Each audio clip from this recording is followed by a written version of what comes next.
Mais avant ça, là, dans l'état actuel des choses, c'est une tranche d'âge qui n'existe pas. C'est une tranche d'âge, une culture qui n'existe pas. Il y a énormément d'enjeux liés à un diktat social qui est concrètement le premier ennemi que va rencontrer un geek dans sa vie de tous les jours. Combien de critiques on a vu, tu sais, qui ricanent parce qu'ils nous ont vu la larme à l'œil à la fin du Seigneur des Anneaux. Quand tu dis aux gens avec qui tu travailles que tu joues régulièrement au jeu de rôle, tout de suite, on va te parler des joueurs de jeux de rôle qui poignardent leur prof de chimie. C'est la pression sociale.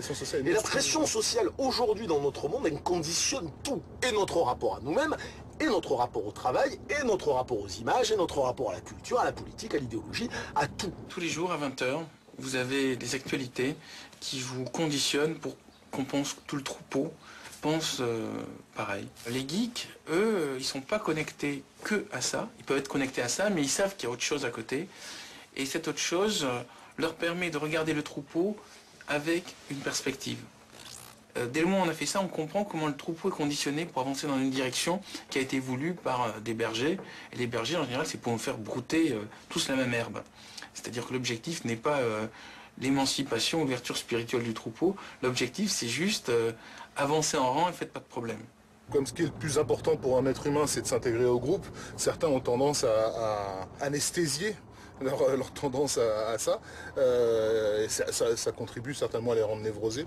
Moi, personnellement, ça m'a rendu combatif. On a tendance à l'oublier un peu, mais des magazines comme Télérama, une femme politique comme Ségolène Royal ont amplement, largement contribué à retarder de presque 10 ans l'arrivée de la Japanimation en France. Un magazine comme lui avait superposé Goldorak avec Adolf Hitler, véridique. Les films de Miyazaki devaient sortir en France au début des années 90 et il y a eu à l'époque un bouquin qui a été écrit par la Royale avec le Télérama derrière qui faisait des éditos sur éditos sur éditos en attaquant le Club Dorothée, le manga dans son ensemble, en traitant les amateurs de ce genre de dessins animés de pédophiles, etc. Enfin, on était vraiment dans une espèce de chasse aux sorcières ahurissante. Avant, j'étais journaliste scientifique au Nouvel Observateur. Et un jour... c'était bien avant Le Seigneur des Anneaux qui sort en film. Ça devait être en 1982. Je dis, on devrait faire un article sur les addicts du Seigneur des Anneaux. Et là, il y avait toute la rédaction du Nouvel Observateur qui était réunie. Donc, il y avait 120 journalistes quand même. Et il y a quelqu'un qui dit, c'est quoi le Seigneur des Anneaux? Je me tourne, je dis, bah, tout le monde sait ce que c'est le Seigneur des Anneaux. Puis il me regarde, genre tous, il y avait les gens, les grands reporters, les gens de politique, de la culture, les gens littéraires. Je fais, non, on n'a jamais entendu parler du Seigneur des Anneaux. Il n'y a personne qui a entendu parler du Seigneur des Anneaux.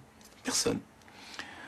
Alors je dis, bon, bah, c'est un auteur, il est né en Afrique du Sud. Et là, quelqu'un me coupe et me dit, il est né en Afrique du Sud, donc c'est un auteur raciste contre les Noirs. Je dis, non, c'est un pur hasard. C'est un Anglais qui est né en Afrique du Sud. Il fait, oui, non, mais on sent que ça va être un truc pour l'apartheid. Non, le Seigneur des Anneaux, c'est pas un truc pour l'apartheid. C'est une histoire avec de la chevalerie, avec une quête, avec des elfes. Ah oui, on connaît ça, c'est les jeux de rôle, dit quelqu'un. Et les jeux de rôle, c'est un truc pour les petits fachos. Il me semble pas que le Seigneur des Anneaux ce soit spécialement facho. C'est plutôt une quête initiatique. Puis quelqu'un fait, attends, un truc d'Afrique du Sud pour les fachos, non, on peut pas le mettre dans le Observateur. Et voilà. Moi je sais que ça me fait toujours chier de lire une critique dans Télérama pour prendre le grand Satan emblématique. Je veux dire, au-delà en plus des erreurs factuelles qu'il peut y avoir, le côté, mais c'est quoi cette réflexion à la con du genre, je donne un exemple. Non mais ouais voilà, les amateurs apprécieront, croûte numérique, ce genre de trucs. On sait comment ces mecs fonctionnent, on sait quels sont leurs mécanismes de pensée, on sait quels sont les mots qui leur font plaisir à entendre. Moi c'est un truc que j'ai fait quand j'étais adolescent, je fréquentais des gens qui se voulaient intellectuels, et effectivement quand je leur parlais de zombies, j'y allais à coup de déstructuration du mythe capitaliste. Ah ouais, on sait s'adapter, on sait faire ça. C'est pas un problème. Mais au fond c'était me mentir à moi-même. Je veux dire, non, zombie, ce qui est kiffant dans zombie, c'est qu'il y a des zombies. Combien de fois j'ai entendu l'histoire des pyjamas alors que j'essaye de me battre pour dire il y a des trucs super intelligents dans Star Trek. Ils sont quand même en pyjama, reconnais-le. Oui, non, ils sont peut-être en pyjama, mais on s'en fout. C'est là que c'est important effectivement d'avoir cette petit caractère asocial qui fait que finalement tu préfères le rapport que tu as au film à ta place dans le groupe. Le cinéma pour moi c'est la salle, c'est une salle, c'est un moment, c'est une expérience religieuse comme la messe. Et pour moi, c'est 2 heures, 2 heures et demie où je suis au plus près de Dieu. Si j'avais pas ça, je serais soit un légume dans une cellule capitonnée ou soit un serial killer. C'est ma religion, c'est ma drogue, c'est ma vie, c'est vraiment ça.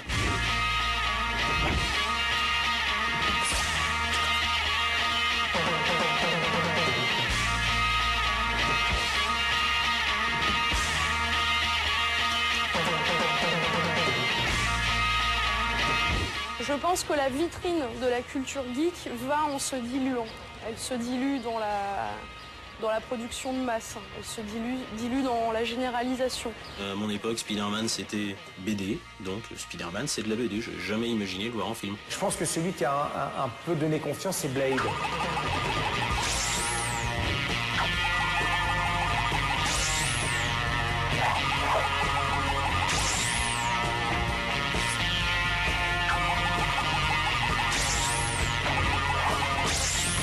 Then after Blade, there was X-Men. Then after X-Men, there was Spider-Man. And those movies, became insanely popular and successful financially. And that kicked open the doors for other comic book movies. When Star Wars came out, you had all these kind of other knockoffs that were not as good. In the same way now you've got post Lord of the Rings, you've got every single fantasy adaptation you could possibly want. And some okay and most terrible. And you wouldn't have a film like Aragon or whatever it was called. It's like Dragon, but with an E at the start. I mean, Edgar Wright's doing an Ant-Man movie. Never in a million years did you ever think you'd see a fucking Ant-Man movie for the 10 Ant-Man fans out there. C'est aussi l'arrivée de réalisateurs. Jackson, Sam Raimi, Guillermo del Toro, Tarantino. C'est une génération de réalisateurs qui sont probablement shootés aux mêmes choses que nous. C'est des geeks aussi, fondamentalement. Et ils ont la tronche, ils ont l'air d'être des geeks. Ils parlent comme des geeks. Ils peuvent être timides comme des geeks. I definitely consider myself a geek. I think I've always been a geek. I've always been quite sort of obsessive about a couple of subjects. I'm still a geek. I'm just older now. I was always a major geek. Steven Spielberg is a fucking geek. George Lucas is a fucking geek. The list goes on and on. Anybody who Zack Snyder is a fucking geek. Nobody makes 300 and is that slavishly devoted to the art on the page unless they're a fucking geek, man. You got to read that book and be like, this would make an awesome movie one day. And as soon as you got enough juice to pull it off, you go for it.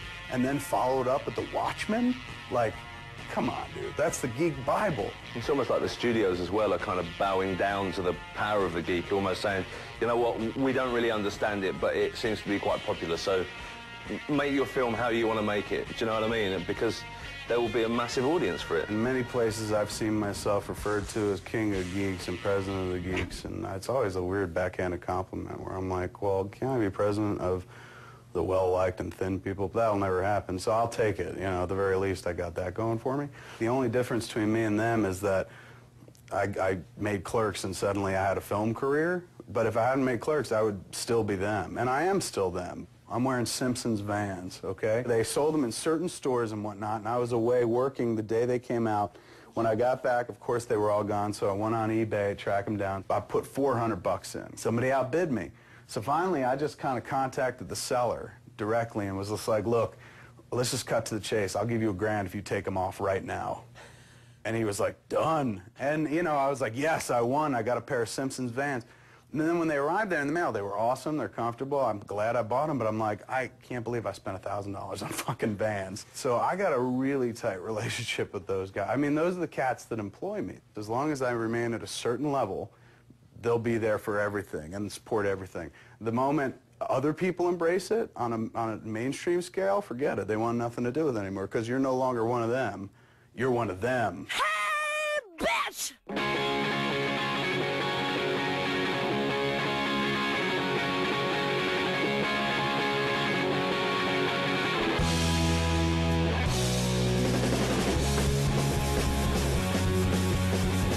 Look at something like the San Diego Comic-Con, okay? It's very tough to actually go to San Diego and find somebody selling comic books anymore.